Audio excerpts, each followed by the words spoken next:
Look at these. These are pictures of an unborn child at the age of 20 weeks.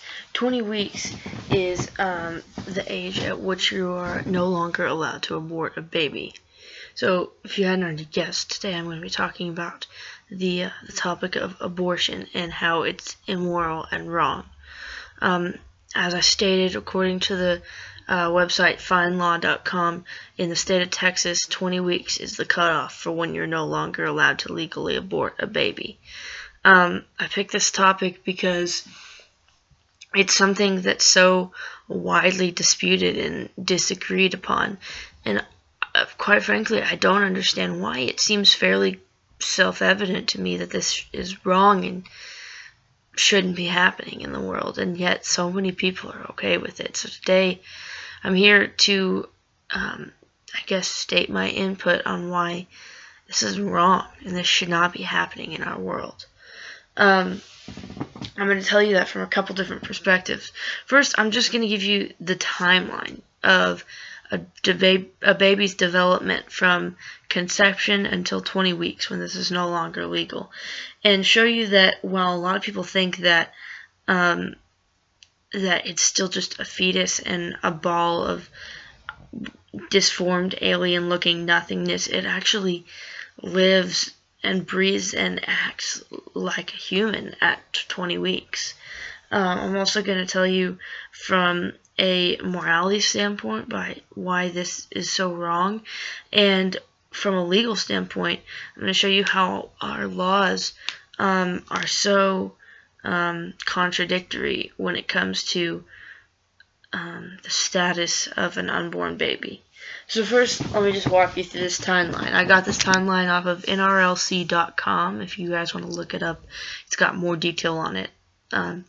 But so at 3 weeks, a child already has a heart, it has blood, it has a spinal column, it has a nervous system, and it has some of its intestinal organs. So it's already beginning to develop the basic structure. By 6 weeks, a child has fingers and toes and fingernails, along with eyes, nose, mouth, and brain waves are beginning to be detectable. So there's actually brain function happening. By 10 weeks, a baby has all of its organs. It can turn its head, it can frown, it can kick, it can swim in the amniotic fluid, and it can hiccup. By 15 weeks, the baby is beginning to breathe fluid, which obviously is not breathing air, it's breathing the amniotic fluid in practice for when it has to breathe on its own. It's also starting to taste, it can grab things, and it's beginning to suck its thumb. And by 20 weeks, which is the cutoff for legal abortion in the state of Texas, a baby can dream.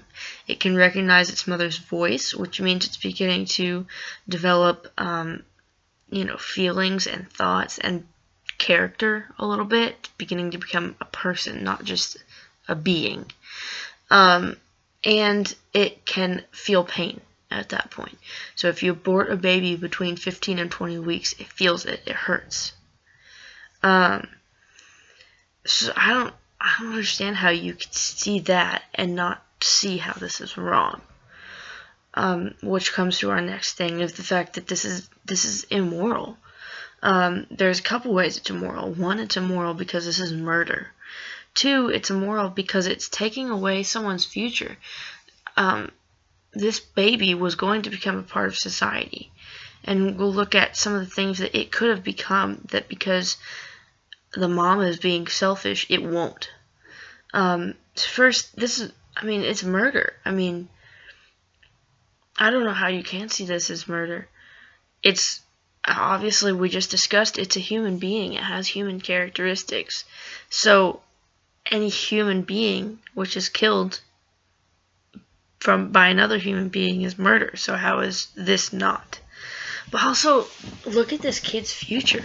What if this kid was going to become a future president, or cure cancer, or come up with this new ingenious technology, but because this mom was selfish and didn't want to take care of this kid, or didn't want to give it up for adoption and let someone else take care of this kid, that's not going to happen.